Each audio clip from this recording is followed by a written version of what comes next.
Hello everybody and welcome to Wildlife number 6. I'm calling this one Pretend It's a Plan.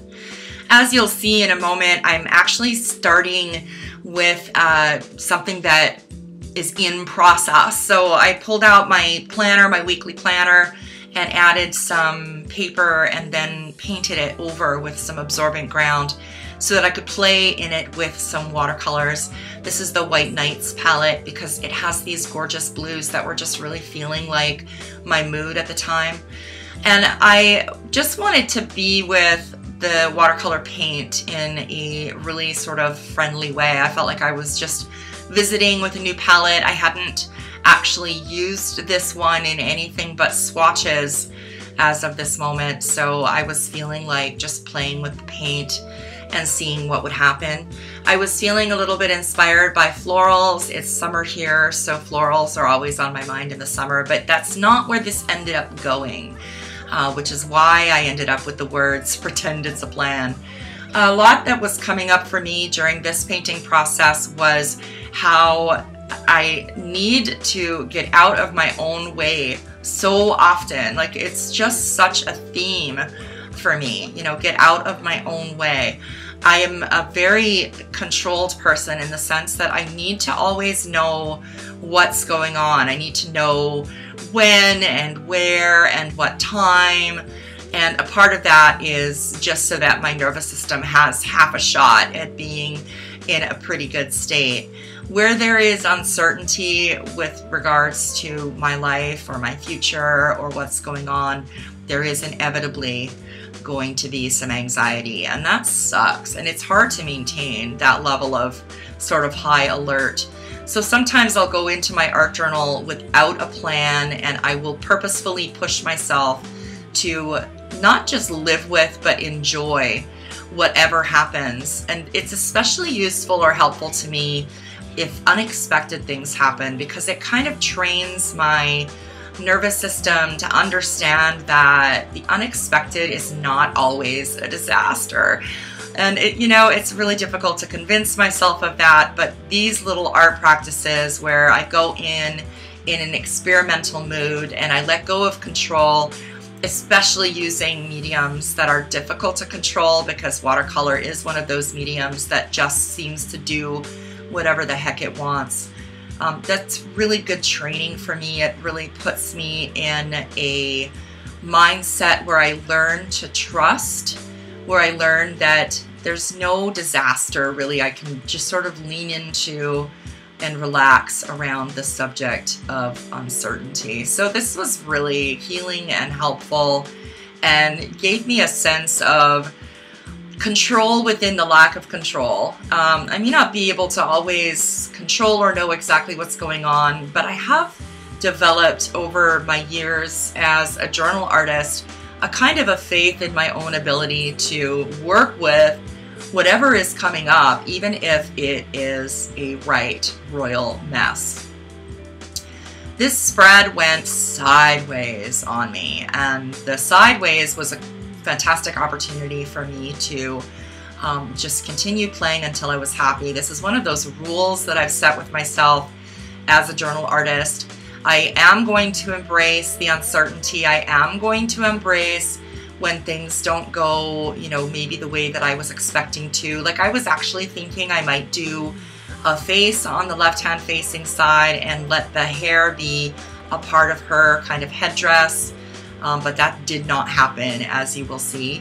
But one of the rules that I have for myself is that no matter what I'm working on, no matter what I'm painting, I will not destroy it and move on. Now, I have in the course of my painting tenure, so like 10 years now, maybe done that 3 times where I've just totally given up, gessoed over, and started afresh.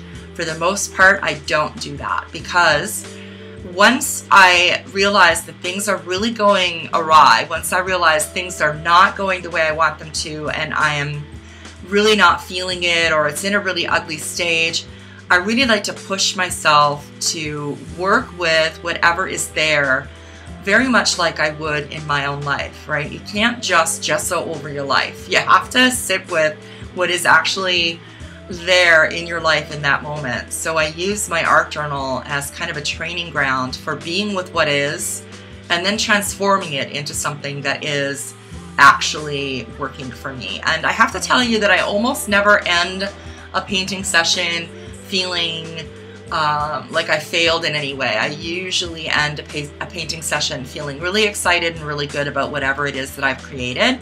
And I think that's because I set that rule for myself very, very early on in my practice. You know, we're not going to just give up on a thing and abandon it and toss it in the garbage or gesso over it. We're going to work with it until it's working with us. And that's been a really, really good experience for me.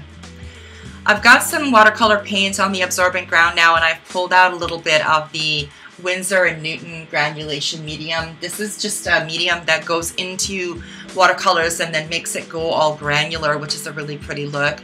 The Daniel Smith paints tend to granulate all on their own, but I find QORs and White Nights need a little help to granulate. So when I want that look, which is a little bit of a kind of a sandy, cracked look, I'll use the Daniel Smith, or sorry, the Winsor & Newton Granulation medium. Now it's meant to be actually mixed with your paints, but I don't bother with that. I just drop some clear granulation medium on the paint itself and let it do its thing.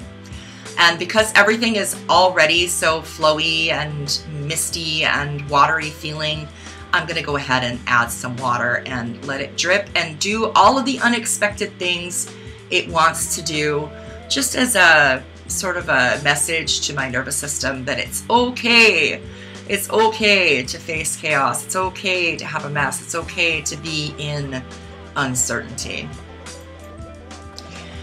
Now things are going to get really interesting because I'm just wanting to play around in the color that's already there on the page. I am doing some blotting with a little bit of paper towel, and the paper towel is actually leaving the impression of its pattern in the paint, which is just thrilling to me in the moment. I'm just really enjoying that. I think I posted an in progress shot of the the right hand facing page on my Instagram with the label texture porn because it was just making me so happy.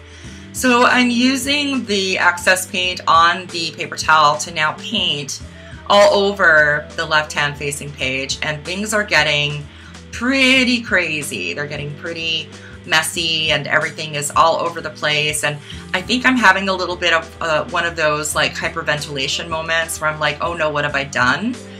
But again, I'm just gonna sit with it and allow it to move and do its own thing and add water and play with it until I get to a place where I'm really, really happy with it.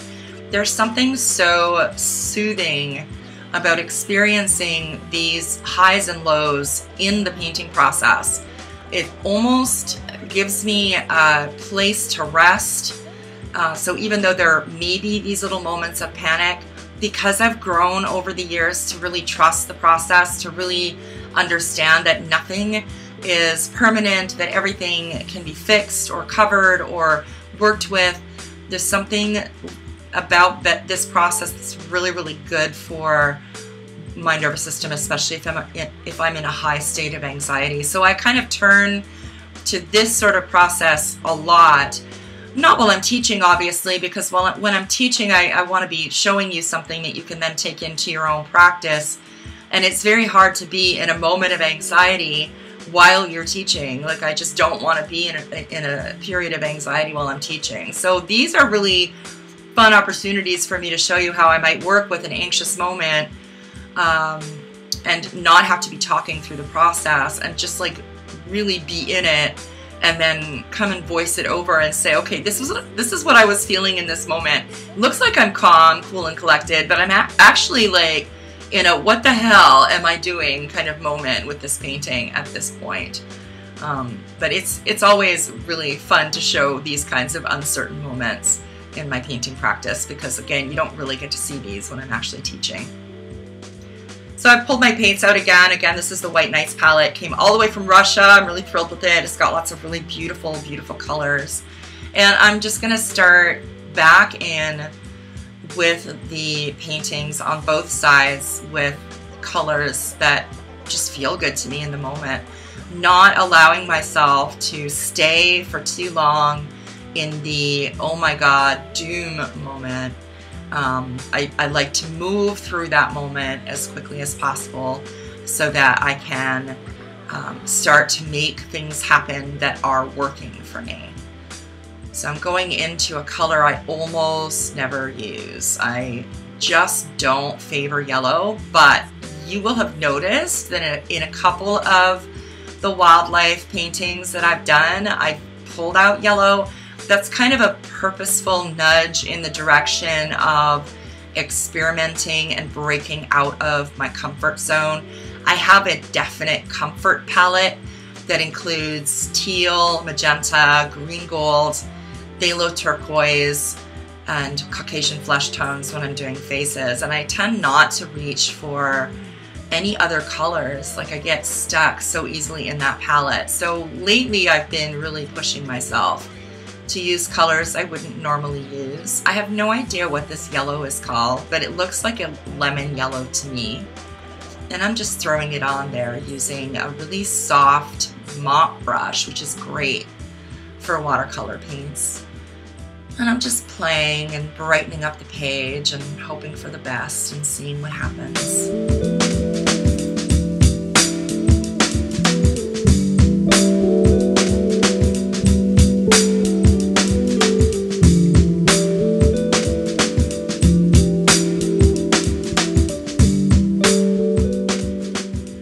So this is dry now, and something has happened through this process where I've come into a kind of a centered place where I'm no longer worried about anything that happens from here on out. I'm ready to play. I'm just reaching for the first thing that comes into my head. In this case, it was the iridescent fine gold paint, and I'm ready to just play and start throwing things at this until I get somewhere that feels like some kind of resolution is happening.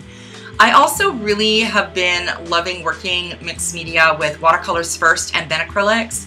There's something really satisfying about that for me. I like the really watery effect in the background and then working over that with acrylics. But I will warn you that I achieve that by using Workable fixative. I don't move from the layer of watercolor into layering with acrylics until I've actually fixed the spread. That just prevents anything from smearing and going crazy, and keeps my layers from getting really muddy and dirty. So Workable fixative is a definite must-have for me in my process, and I highly recommend you get some.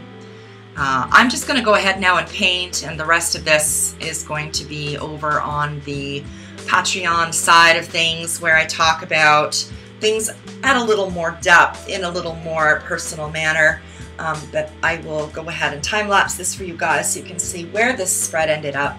I hope you enjoy it, and I will see you all in all of our places.